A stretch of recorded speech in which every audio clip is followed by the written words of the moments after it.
think that the question that I ask most people around me, especially in the context of Ukraine, if Rachel Corrie was in Ukraine and was photographed and ultimately lost her life standing in front of a Russian tank protesting a demolition, she would be considered the most influential person that year. She would be on the cover of Time magazine.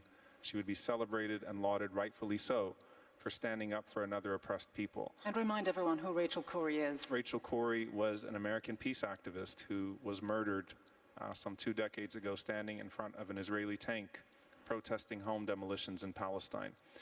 And so I think that if that's not a product of Islamophobia, I don't know what is. And that's the point. Both the Republican Party and the Democratic Party are guilty of these double standards.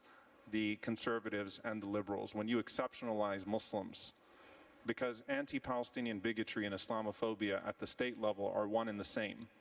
They traffic in the same type of bigotry, which is that these are people that should not be afforded the same level of human dignity and human rights and human struggle as any other group of people, because if you give them an inch, then their propensity to violence and barbarity will show.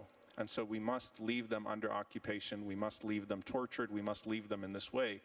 And so you come after the Palestinian activists on their university campuses, you exceptionalize their struggle by wrapping it in this deep theology that we cannot understand, so that when people see the same tactics being used by the IDF on the neck of a Palestinian in the courtyard of Masjid al-Aqsa that they saw on the neck of George Floyd, when they see the same type of occupation taking place there as they see in places like Ukraine, they can dismiss it on the basis of this is an exceptional conflict that we cannot yet understand, hence doing away with their natural human tendency to dignity. And so how do you change this reality? Because it isn't a reality that just involves the Republican Democratic parties in the United States. It's much wider than this, isn't it? It's a deeply entrenched reality built on misperceptions, misconceptions, a misreading of history, who knows?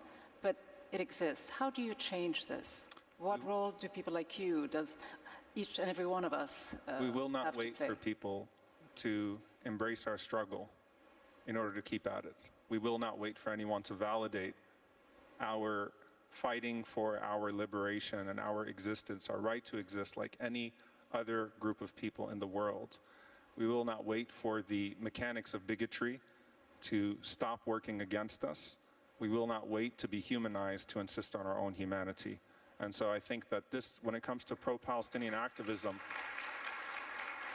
and you touched on an important word, humanize, yes, which is often missing in the yes, and when it comes to pro-Palestinian activism, young Muslims, young Jews, young Christians, young people of all faiths and backgrounds are actually coalescing around the consensus that exists today, that the Palestinian people live in an apartheid reality and that can no longer be denied on any rational or legal or moral basis.